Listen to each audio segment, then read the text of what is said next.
What's going on, everyone? Now, if there's any one word that can describe this battle, alright, that would be late. Now, seriously, my opponent, Raphael, or Haosbrawler as he goes by, and his information, his Twitter, his YouTube will be in the description below. Now, we have been in talks to have a battle for just about like 3 weeks. You know, we've been going back and forth on Twitter and everything like that. I've been busy, he's been busy, we haven't been able to do it.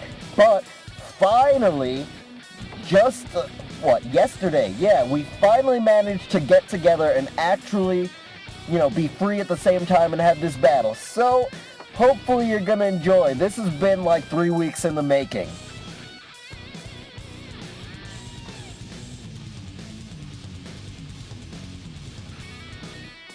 Okay, here comes Raphael.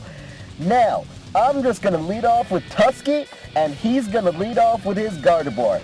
Now, I'm just thinking, I want my rocks up. That is my first priority. So, as he traces my Oblivious, no thick fat Mamoswine here, my Mamoswine's on a diet. He's gonna go for the Focus Blast, and that is going to completely, almost demolish my Mamoswine, if not for the Focus Sash. Now, I get the Stealth Rocks up, which really is what I wanted, and now I'm just going to go for the Ice Shard to get some good damage off. That's going to do just under half, as he goes for the Psychic, not wanting to risk a Focus Blast miss, which who could blame him for that, honestly.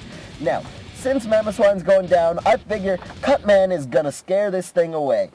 Either that, or it's going to take it out. But sure enough, he withdraws, and he's going to go out into his Infernape, which is a good play because the Bullet Punch was way too obvious, and it's gonna resist. It's not gonna take much damage from the rocks, and then it's going to resist the Bullet Punch. So I can't really do anything to this thing. I don't want to take the fire move, so I switch out, and I figure Ace is not going to take much damage. And sure enough, he goes for the close combat, actually predicting the switch, so I get a free switch in, so that is absolutely nice. Now, he's going to go into his Feraligatr, and that is just going to eat up a Shadow Ball on the switch. Now, I used Shadow Ball instead of Psychic because I knew for sure that he was going to have to switch too. So, Feraligatr is going to take more than half. It's going to take a serious chunk of damage, and now I'm just going to go straight back out into Cutman. So, he's actually going to predict my switch here and go for the Dragon Dance and that is a Feraligatr with Dragon Dance is actually pretty dangerous. So and here's where that's going to actually get proved, because my Scissor is full HP and full defense, and that was monstrous damage for that. Regardless though, I go for the U-turn. That is going to take the Feraligatr out, so that is fantastic as that thing goes down. That thing was a threat, and I don't want it. Now, he is going to get the switch initiative since I have to come out first, and that's why I went into Chandelure. Now, he's going to go into his Gliscor thinking that he's going to get me, but I'm going to go for the Overheat. Now, a Choice Scarfed Max Special Attack Modest Chandelure is absolutely going to demolish Gliscor with Overheat. I've done it so many times. It's fantastic.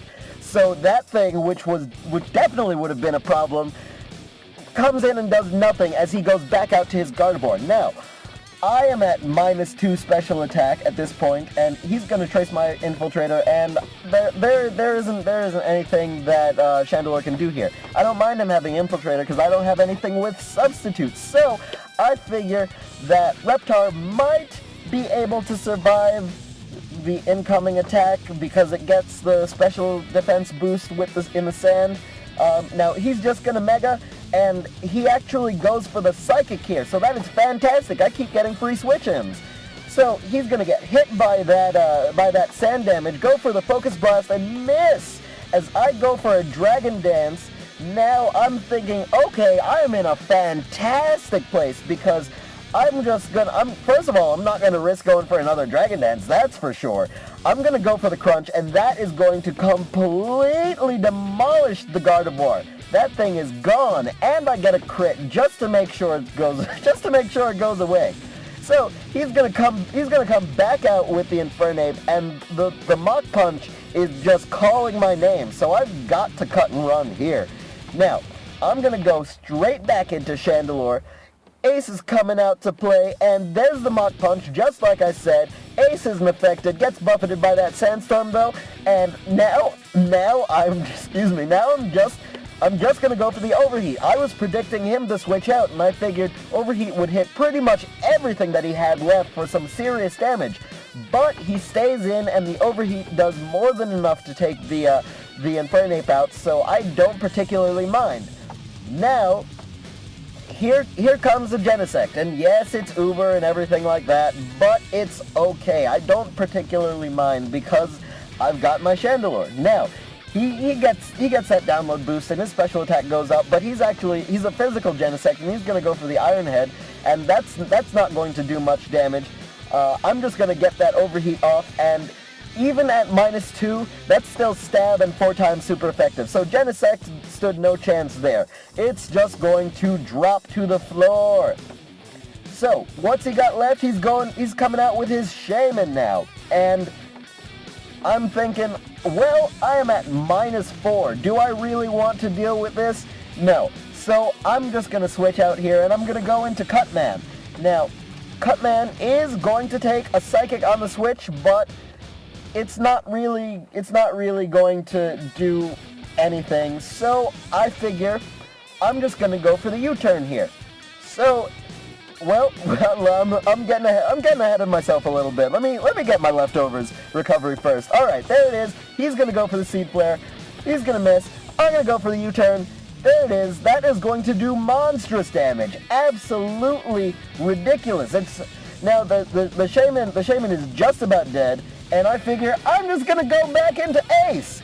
Why not? I mean, it may be a little bit of overkill, but I want to make sure it goes down. So I'm going to go for the Overheat, and that is going to absolutely demolish the Shaman.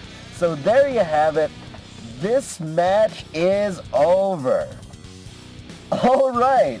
I hope you enjoyed that battle. 3 weeks in the making. If you did, please be sure to leave a like and subscribe because that'll definitely help me out with continuing to bring these battles. I enjoy making them and I certainly hope you enjoy watching them. Now, in my last video, I alluded to something that I'm planning on doing for my next week's videos, and I kind of just want to tell you guys what it is.